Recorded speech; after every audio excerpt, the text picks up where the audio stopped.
Quand nous parlons de l'opposition qui enfonce une porte ouverte, pour ainsi dire, et qui dit que nous retournons en Russie, ce n'est pas vraiment surprenant. Les Géorgiens n'ont pas besoin qu'on leur dise comment ne pas retourner dans le giron russe. Ce qui se passe, c'est une exaspération artificiellement fabriquée, du sensationnalisme et de la radicalisation. Étant donné le scénario géopolitique et géoéconomique qui se déroule sous nos yeux, je pense que l'Occident collectif perd du terrain. Il n'a rien fourni de substantiel et ne fait que causer des problèmes et augmenter la menace existentielle de la Géorgie à cause de ses récits.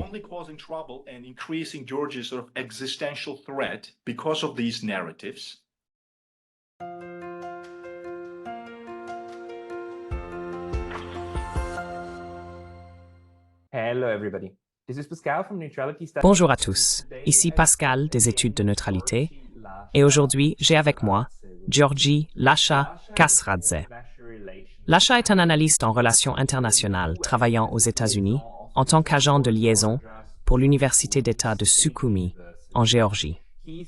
Il est actuellement de retour chez lui en Géorgie, et comme beaucoup de choses se sont passées dans cette petite nation caucasienne au cours des 2 derniers mois, surtout après l'adoption de la nouvelle loi sur les ONG, j'ai pensé qu'il était temps de faire une mise à jour. Alors Lasha, bienvenue de nouveau dans l'émission. Ravi de vous voir, Semi. Lasha, vous êtes actuellement en Géorgie et vous avez fait des recherches, notamment sur l'humeur actuelle et la situation politique. Pouvez-vous nous donner un aperçu? Comment est la Géorgie en ce moment sur le plan politique?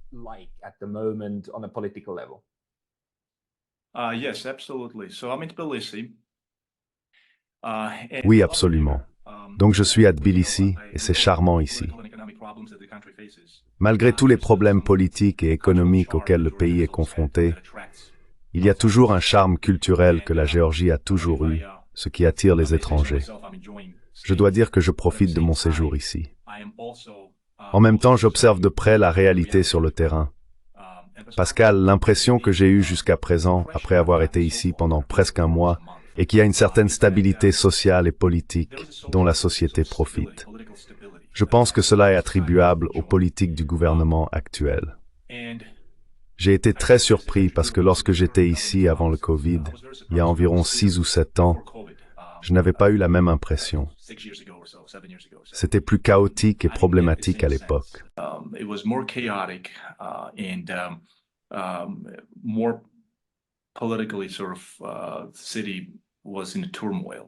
Politiquement, la ville était en ébullition. C'est le sentiment que j'avais. Mais cette fois-ci, il y a de la stabilité dans la ville. Il y a une certaine quantité de tourisme qui a lieu. Les gens semblent être occupés par leur vie quotidienne et s'occuper de leurs propres affaires. C'est le sentiment que j'ai. Bien sûr, il y a de la frustration avec la politique, l'économie et le chômage. Mais dans l'ensemble, il y a un sentiment collectif que les Géorgiens préfèrent cette situation actuelle à ce que l'alternative aurait pu être.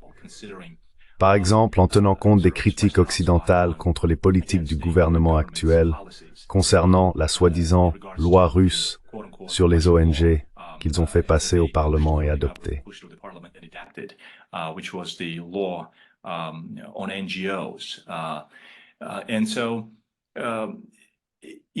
Vous savez, lorsque tout ce processus avait lieu, comparativement parlant, ce qui se passe aujourd'hui est une différence comme le jour et la nuit.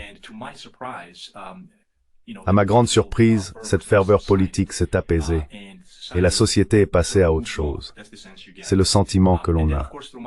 À travers mes conversations avec des experts locaux, j'ai la même impression. À moins que vous ne soyez un membre de l'opposition radicale ou un citoyen mécontent, ce que je comprends parfaitement, car il y en a beaucoup et il y a des raisons d'être content. Mais j'imagine qu'il y a faute.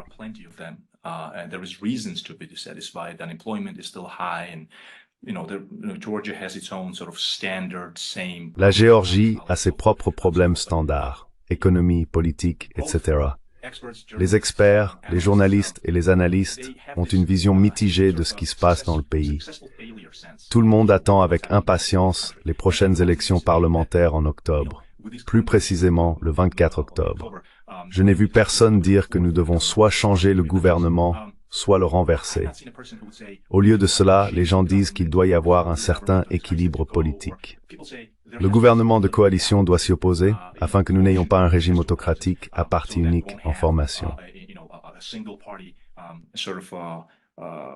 Autocratic regime forming. But I have not heard people say, this government has. Mais je n'ai pas entendu dire que ce gouvernement doit complètement partir ou que nous devons le renverser parce qu'il est inacceptable. Il y a un sentiment qu'ils maintiennent un juste milieu. Ils veulent un mélange de stabilité avec de légers changements au Parlement. Par exemple, un gouvernement de coalition pourrait contrebalancer le gouvernement actuel, qui est assez démocratique. S'il y a une opposition législative par un processus démocratique, je suis tout à fait d'accord. Mais encore une fois, je n'ai pas vu d'analystes ou d'experts dire que ce gouvernement doit partir et que nous devons adopter une sorte de politique de changement radical.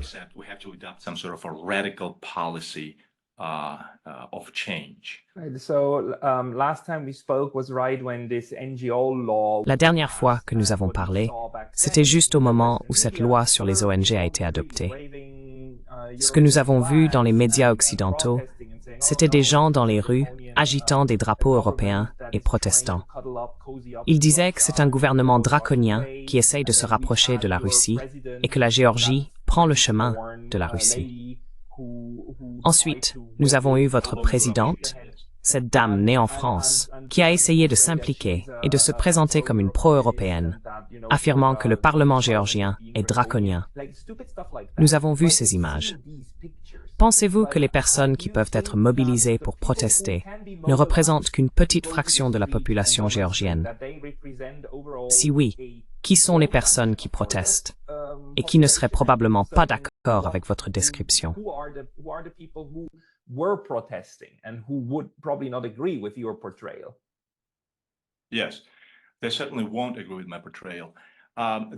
Oui, ils ne seront certainement pas d'accord avec ma description. Ce sont les gens qui sont. Tout d'abord, je soutiens pleinement les jeunes qui descendent dans la rue pour exprimer leur mécontentement envers n'importe quel gouvernement. Je respecte les jeunes générations. Lorsqu'ils expriment leur mécontentement envers le système politique, je ne vois rien de mal à cela, surtout dans une société démocratique. Ici en Géorgie, cependant, ce n'a pas été le cas. Je pense que l'une des raisons pour lesquelles cette limitation a été imposée au secteur des ONG est précisément parce qu'il y a un côté radical extrêmement stigmatisé à cette protestation.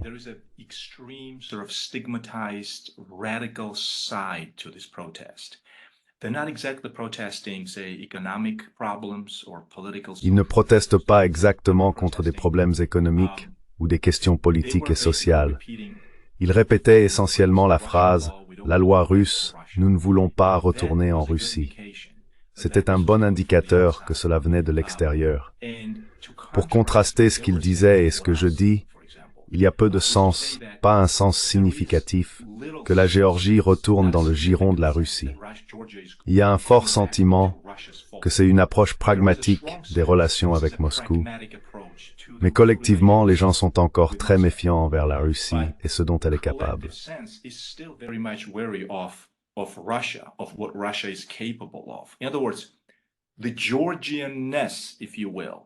En d'autres termes, la vision géorgienne traditionnelle de la Russie est qu'elle a la capacité de réenvahir la Géorgie.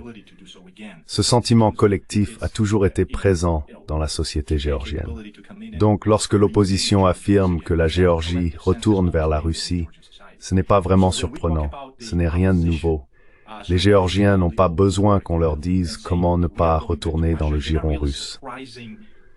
Ce qui se passe, c'est une exaspération artificiellement fabriquée, du sensationnalisme et de la radicalisation. Je veux dire, tout le monde utilise ce mot, et je déteste l'utiliser, mais je ne peux pas en trouver un meilleur.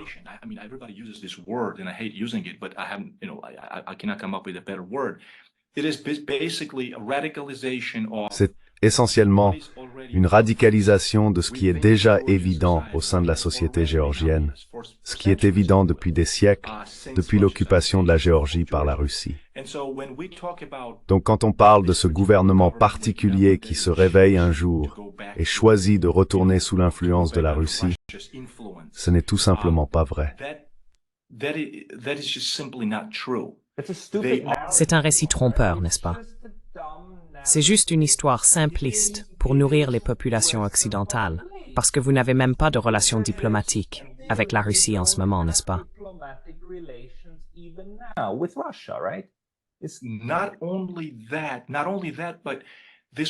Ce n'est pas seulement cela, mais sous ce gouvernement actuel, ces processus avaient commencé avant qu'il ne prenne ses décisions et finalise ses contrats avec l'UMM, comme l'accord d'association et la libre circulation sans visa.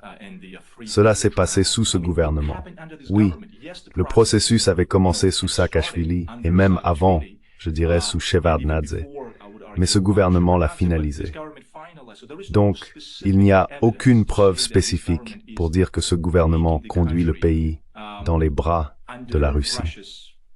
Maintenant, voici quelque chose d'incroyable que j'ai entendu il y a quelques jours de la part des membres de l'opposition.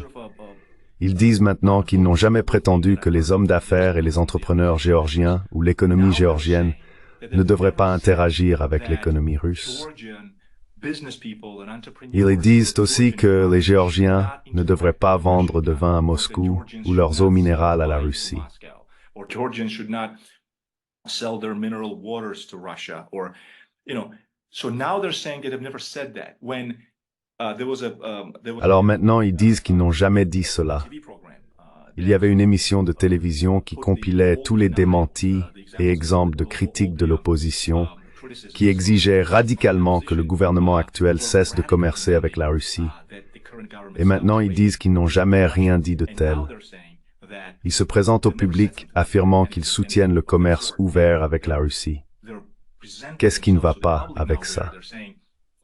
Vous voyez ce retournement de veste et cette hypocrisie, mais c'est quelque chose avec lequel les Géorgiens ont toujours vécu. Le problème est l'influence croissante de ces récits occidentaux.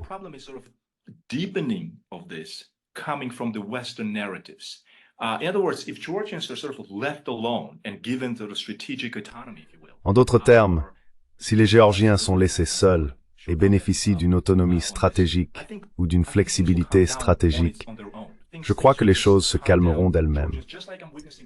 Les Géorgiens réaliseront que la paix et la stabilité sont meilleures, et ils se concentreront sur leurs propres affaires et sur la recherche de moyens de subsistance. Cependant, lorsque des récits radicaux pénètrent dans la société, c'est alors que l'on commence à voir des divisions politiques et une stigmatisation accrue de ses membres.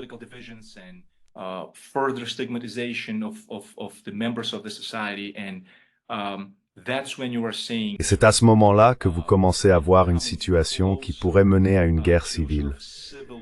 Et c'est très triste parce que c'est artificiellement fabriqué. Si on les laisse tranquilles, je ne saurais trop insister là-dessus, les gens vivront simplement leur vie.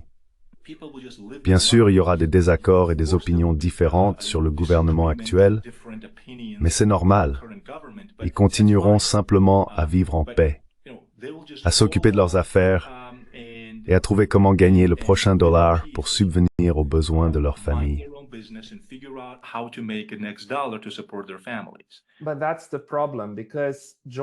Mais c'est là le problème, car la Géorgie est maintenant pratiquement coincée entre le marteau et l'enclume.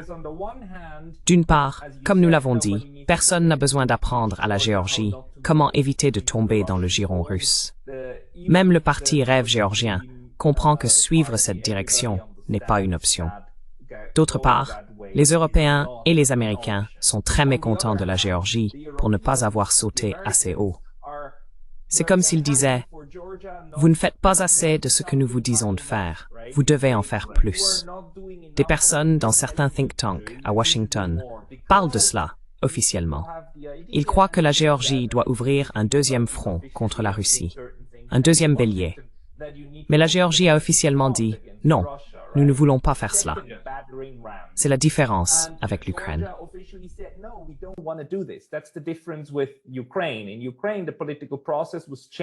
En Ukraine, le processus politique a changé en 2014. Au début, il y avait quelqu'un qui disait « Nous n'allons pas faire cela. Nous allons jouer notre carte du milieu. » Mais ensuite, quelqu'un d'autre était prêt à emprunter cette voie et à devenir un bélier. Le danger maintenant est que quelque chose de similaire puisse être fabriqué à nouveau. Si cela n'est pas possible, le côté de l'OTAN pourrait augmenter tellement la pression, en commençant par des sanctions, que ces processus internes s'intensifient et créent l'instabilité nécessaire pour renverser la situation. Au cours des dernières années, nous avons appris que l'Occident n'aime pas la Russie et la déteste assez. Il n'aime pas non plus les neutres.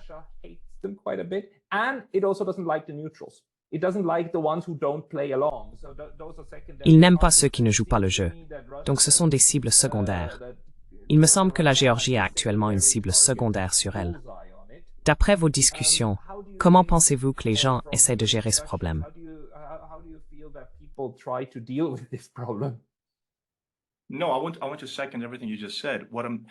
Non, je veux appuyer tout ce que vous venez de dire. Je veux aussi y ajouter une touche géopolitique. La Géorgie est un pays doux et positif, un microcosme de ce qui se passe entre l'Occident et la Russie. C'est juste un petit espace où ce désaccord se manifeste dans cette petite nation.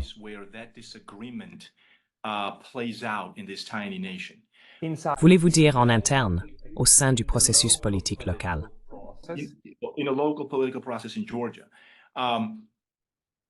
Dans le processus politique local en Géorgie, nous avons vu le côté sombre de cela se manifester en Ukraine. Nous avons également vu les premiers signes de cela en 2008 en Géorgie, qui a été le premier pays à subir les conséquences amères de ce bâton politique. En 5 jours, tout le monde l'a oublié.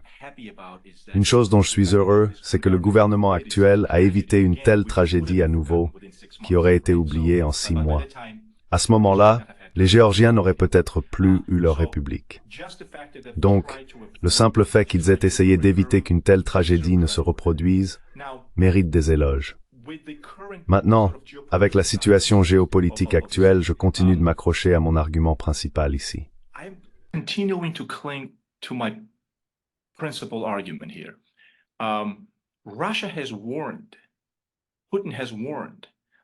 La Russie a averti, et Poutine a averti, que toute tentative de répéter une révolution des roses en Géorgie sera accueillie par une réponse russe sévère. Je veux dire, je paraphrase, mais l'essentiel est que la Russie ne restera pas les bras croisés et ne permettra pas que cela se reproduise. Premièrement, la manière dont la Russie va gérer cela est quelque chose que nous pouvons discuter.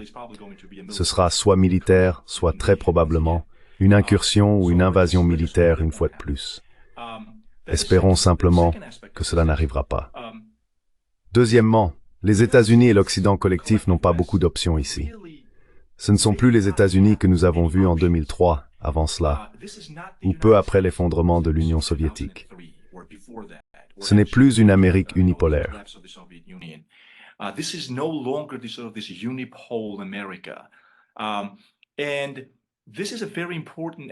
C'est un aspect très important à mon avis. Fondamentalement, si nous posons cette question difficile, que feront-ils si la Géorgie devient récalcitrante et dit « Vous savez quoi? Nous nous en fichons, nous ne voulons pas de guerre. » Maintenant, vous avez la Russie au nord, n'est-ce pas? Elle est beaucoup plus forte et plus puissante qu'elle ne l'était avant 2008. Donc nous ne pouvons qu'imaginer comment, même si elle est occupée avec l'Ukraine et que les analystes disent qu'elle acquiesce à beaucoup de changements régionaux, cela ne suffit pas pour empêcher la Russie d'arrêter une autre révolution de couleur en Géorgie.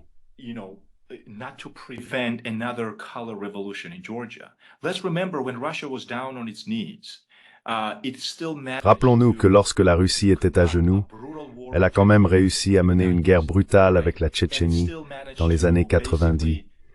Elle a également réussi à envahir la Géorgie en 2008 et à dire essentiellement à l'Occident « Regardez, que faites-vous? C'est mon arrière-cour, c'est mon espace géopolitique. » Toute discussion sur l'entrée de l'OTAN dans le Caucase du Sud est inacceptable. C'est une ligne rouge, tout comme avec l'Ukraine. Alors en termes actuels, que va faire Washington maintenant? Oui, des troubles politiques peuvent être fabriqués, et oui, la Géorgie sera divisée, et il y aura probablement une guerre civile. Physiquement, la Géorgie pourrait se transformer en un État résiduel, n'est-ce pas?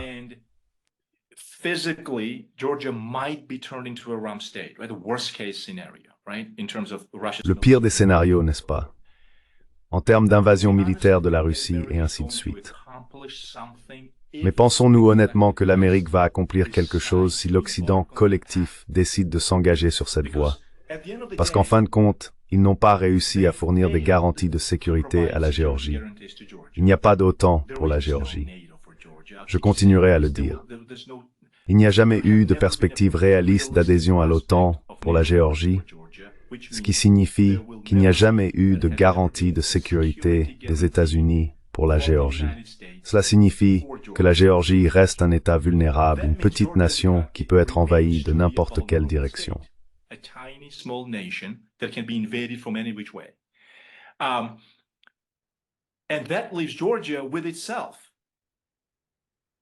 Et cela laisse la Géorgie se débrouiller seule.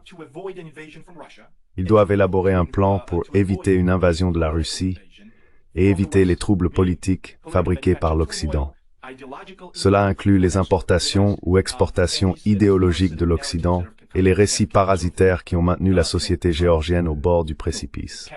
Ainsi, vous avez une invasion de soft power, de nature propagandiste, contre une invasion de hard power russe que la Géorgie a essayé de repousser. Ironiquement, une réponse beaucoup plus simple et plus évidente se trouve entre Tbilissi et Moscou. Ne pas antagoniser Moscou. C'est aussi simple que cela. Ne pas céder aux provocations de soft power de l'Occident collectif, et tout ira bien.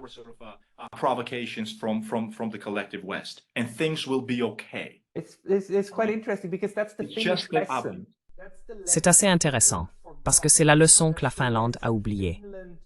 C'est la leçon que la Finlande a apprise, et la stratégie que la Finlande a utilisée pendant la guerre froide, qu'ils ont maintenant complètement abandonnée. Mais vous avez tout à fait raison. Ce que nous voyons également, c'est que pour l'OTAN et l'Occident collectif, il est préférable d'avoir un proxy qui ne fait pas partie de l'Alliance, parce que vous pouvez l'utiliser. Les membres de l'OTAN eux-mêmes ne sont pas utiles en termes de tenter de mener une guerre chaude, parce que c'est ce que vous voulez éviter, n'est-ce pas? Donc, vous avez besoin d'un allié extérieur. L'Ukraine est vraiment dans le pire des deux mondes, et je me sens extrêmement désolé pour eux.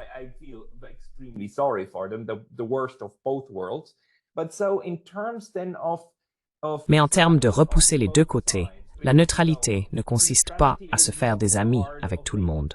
Il s'agit de donner un doigt d'honneur à tout le monde et de les laisser vivre avec ça.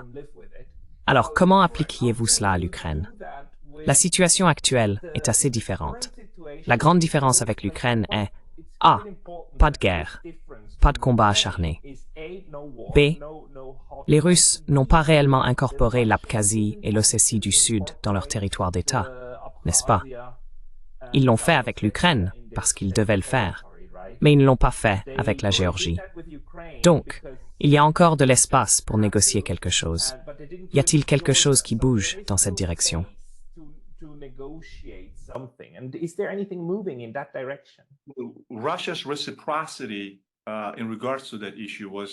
La réponse de la Russie à cette question n'a pas été d'accepter le référendum de l'Abkhazie comme un geste de réciprocité envers Tbilissi. Il s'agissait de reconnaître et d'apprécier le refus de la Géorgie de s'engager dans des sanctions contre la Russie ou d'ouvrir un second front contre la Russie. Cependant, en 2008, la Russie a reconnu Tskhinvali et l'Abkhazie comme des États indépendants. Ils ne voulaient probablement même pas le faire eux-mêmes. Je peux déjà entendre certaines des forces politiques radicales en Géorgie m'appeler de toutes sortes de noms. Mais quoi qu'il en soit, l'idée que la Russie veuille occuper la Géorgie, continuer à conquérir la Géorgie, puis placer ses forces à Tbilissi ou dans les environs en Géorgie, je ne pense pas que ce soit le cas. I don't think that's the case. I don't think Russia is in mood for that right now. Will it go that far? Je ne pense pas que la Russie soit d'humeur à cela en ce moment. Ira-t-elle aussi loin? Oui, si la situation change radicalement contre la Russie. Bien sûr, elle le ferait. Il n'y a aucun doute là-dessus. Mais en termes d'occupation à long terme de la Géorgie, c'est la dernière chose que la Russie veut maintenant. En conséquence de cette politique pragmatique, la Russie ralentit et montre son côté doux, signalant qu'une conversation peut avoir lieu entre Tbilissi et Moscou. Il y a encore un long chemin à parcourir, mais il y a quelques étapes que la Russie a franchies jusqu'à présent. Par exemple, le refus de reconnaître ce référendum sur le régime de facto à Moscou.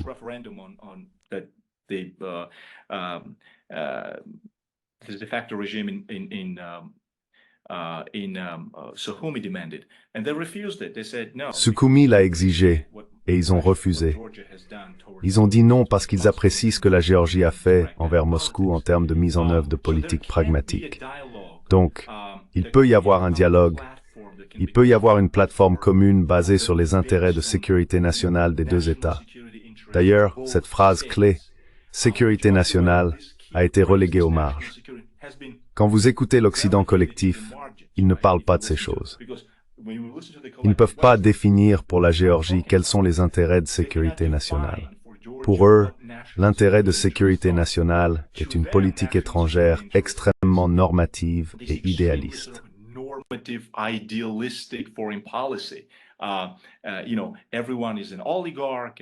Vous savez, tout le monde est un oligarque et tout le monde est corrompu.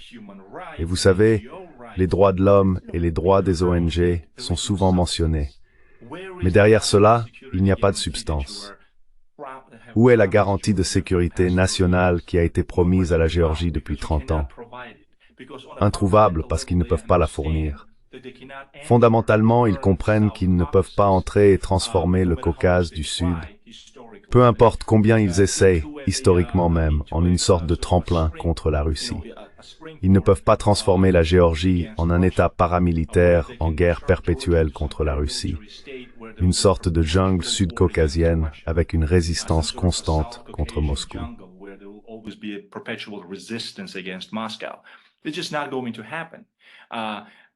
Cela ne va tout simplement pas se produire parce que, ironiquement, la Russie empêchera cela de se produire pour protéger ses propres intérêts.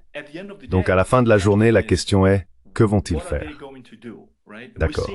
Nous voyons maintenant, début juillet, les 3 et 4, il y a eu une énorme réunion de l'Organisation de coopération de Shanghai au Kazakhstan.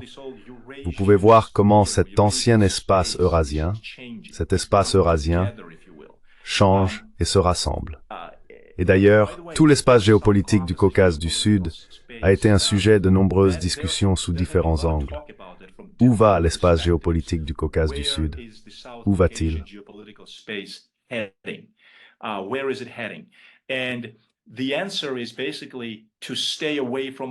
Et la réponse est essentiellement de se tenir à l'écart de tous les problèmes et de s'engager dans une géopolitique introspective avec la Russie. Les États-Unis, l'Union européenne, la Chine, la Turquie et les puissances régionales viendront faire des affaires dans l'espace du Caucase du Sud. Ils utiliseront sa position géopolitique pour gagner de l'argent et financer d'autres projets géoéconomiques. Ils s'engageront dans des bénéfices géoéconomiques mutuels que ces oléoducs, établis depuis le début des années 90, offrent le potentiel de réaliser. C'est la forme et les contours que vous pouvez voir aujourd'hui dans la région. Tout ce discours occidental devient vieux, pour être parfaitement honnête avec vous.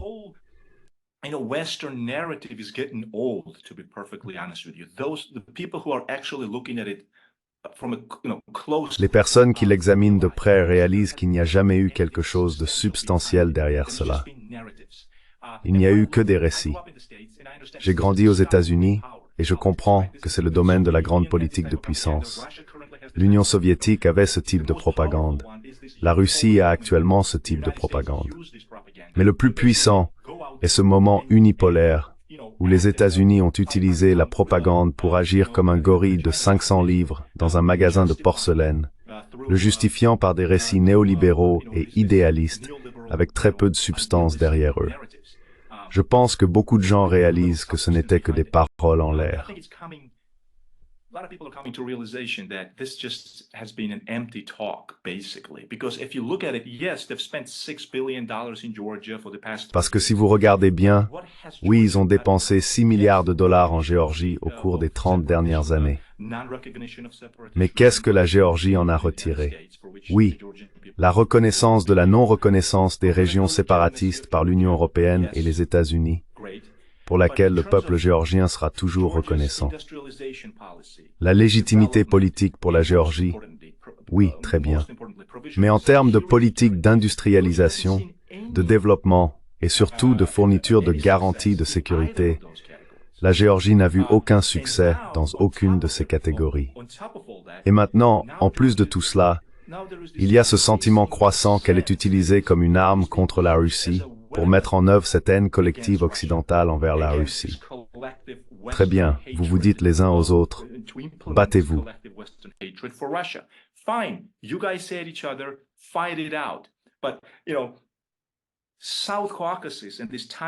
Mais vous savez, utiliser le Caucase du Sud et ce petit État appauvri comme une arme, surtout quand cela augmente une menace existentielle pour la Géorgie, comment pouvez-vous justifier cela?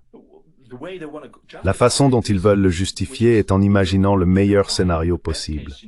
Si un conflit éclatait et que la Géorgie devenait un État en difficulté, tout comme l'Ukraine, il y aurait une guerre continue et perpétuelle contre Moscou. L'Occident nous donnerait quelques roquettes ici et là et nous dirait de combattre contre la Russie maléfique. Mais si cette Russie maléfique venait en Géorgie, elle prendrait Tbilissi en quelques jours. Ce n'est pas l'Ukraine. Je déteste le dire, mais j'ai un immense respect pour l'armée géorgienne formée par les États-Unis.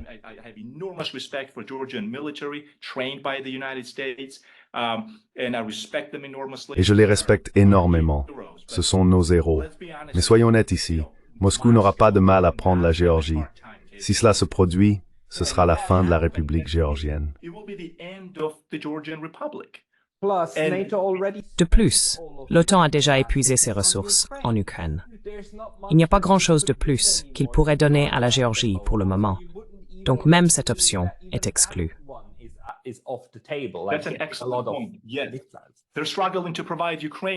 C'est un excellent point. Ils ont du mal à fournir des armes à l'Ukraine en ce moment.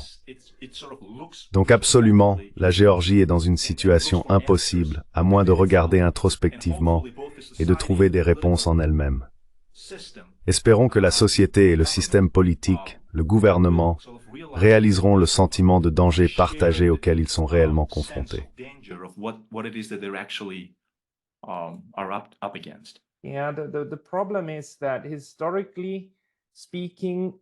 Le problème est que, historiquement parlant, les pays neutres, prenons la Géorgie comme neutre pour un moment, bien qu'elle n'ait jamais déclaré de neutralité, réussissent à maintenir ce statut ou à rester neutre lorsque le climat géopolitique global est relativement stable. Par exemple, la Suisse en 1815, lorsque la situation est devenue plus coopérative, et l'Autriche en 1955, lorsque les grandes puissances ont décidé d'éviter le conflit nucléaire, marquant le début d'une période de détente. Cependant, les pays neutres sont les moins réussis lorsque les grandes puissances sont encore en conflit, comme on l'a vu avec le Laos et le Cambodge pendant la guerre froide.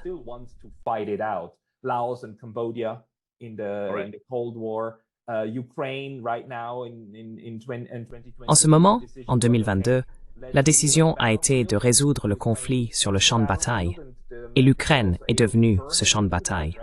Les Américains ont également pu le transformer en cela. Donc, la question pour la Géorgie dans ce cas est comment maintenir suffisamment d'unité politique pour suivre cette voie et dissuader à la fois idéologiquement l'Occident et militairement la Russie, bien que je ne pense pas que la Russie ait besoin de dissuasion. Ce qui serait nécessaire avec la Russie, c'est un cadre commun pour la réflexion de la sécurité dans le Caucase.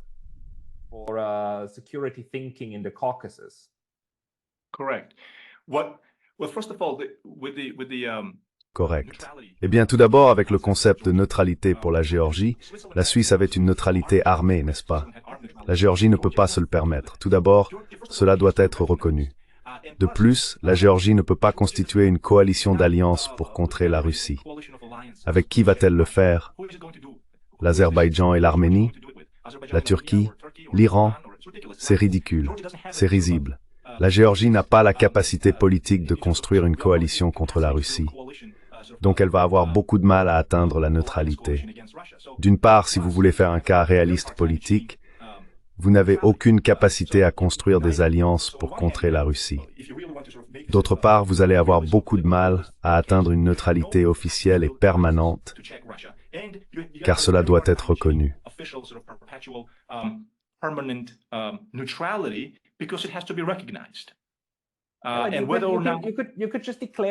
Vous pourriez simplement le déclarer. Vous pourriez dire, nous déclarons notre neutralité et ensuite voir ce qui se passe si la reconnaissance suit.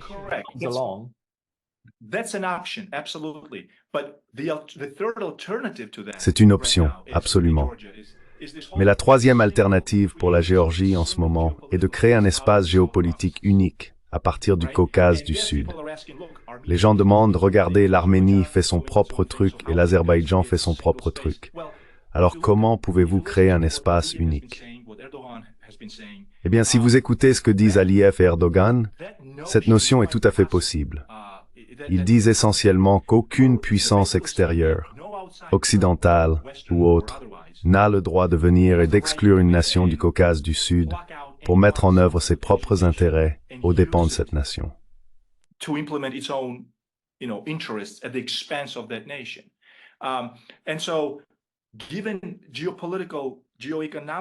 Étant donné les projets géopolitiques et géoéconomiques, et le fait que la Chine a maintenant acquis 49% du port stratégique de la Géorgie, que les États-Unis ont manqué l'opportunité d'acquérir, c'est exactement ce qui s'est passé. Permettez-moi d'y revenir un instant. Le port d'Anaklia était une question très controversée lorsqu'elle était discutée. Le gouvernement géorgien a annoncé un plan pour attirer des investisseurs afin de développer le port d'Anaklia. Je ne sais pas si vous vous en souvenez, mais Pompeo, le secrétaire d'État de Trump, est venu en Géorgie. Il a demandé à la Géorgie de ne permettre à aucune autre puissance d'acquérir le port.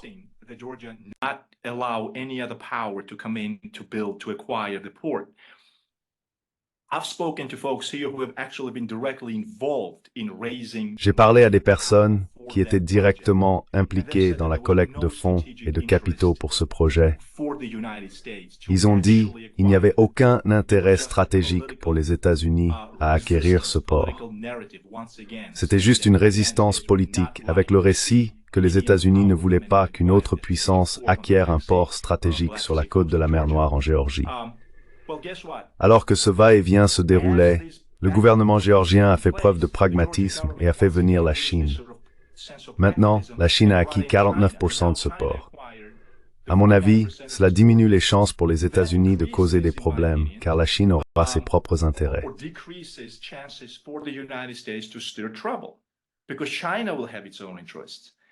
C'est très intelligent, et cela diminue également les chances que la Russie cause des problèmes, parce que la Russie était...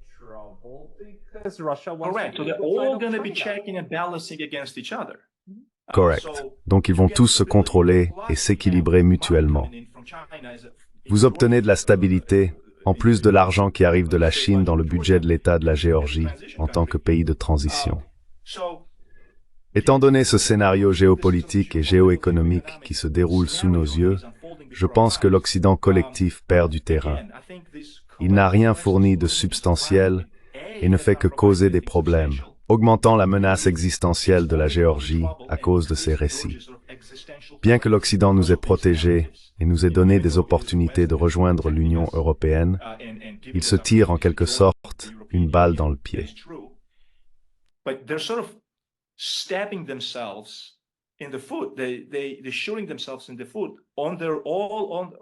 Ils se tirent une balle dans le pied. Si vous demandez aux Géorgiens, ils ne peuvent pas comprendre ce que cette approche maladroite de la région apporte réellement à Washington et à Bruxelles. Cela a été une politique insensée avec un résultat insensé.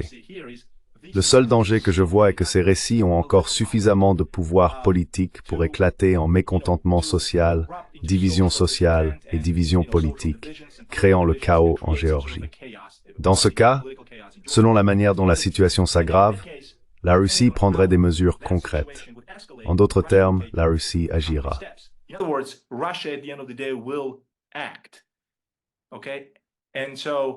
Et donc, bien qu'ils réagissent, c'est ça le problème. Si la Géorgie emprunte un certain chemin, les Russes ne prendront pas de risques. Ils interviendront.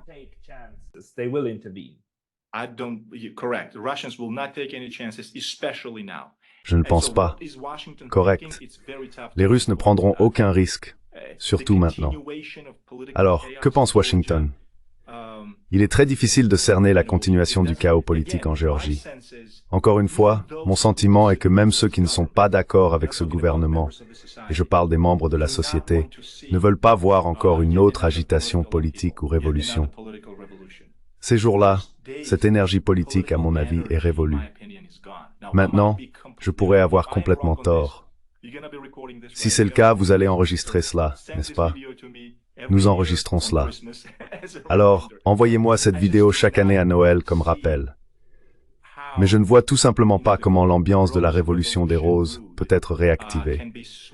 La Russie est tellement vigilante, surtout en ce qui concerne l'Ukraine et sa propre périphérie, comme le Caucase du Sud, et compte tenu de ce que font les États-Unis et Bruxelles. La Russie ne le permettra tout simplement pas.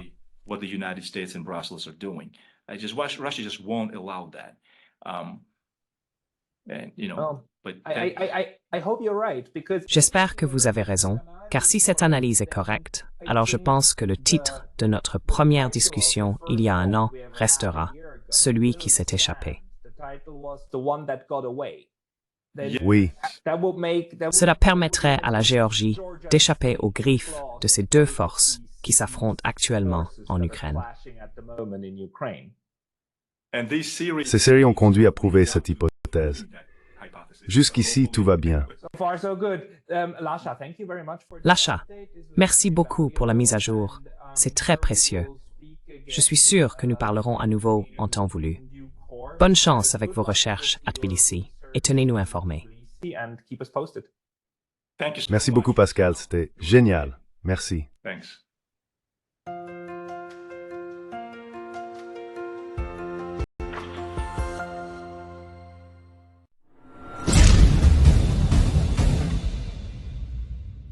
Si vous appréciez Lasny Traduction, veuillez envisager de nous soutenir sur Patreon. Le lien est dans la description. Merci beaucoup.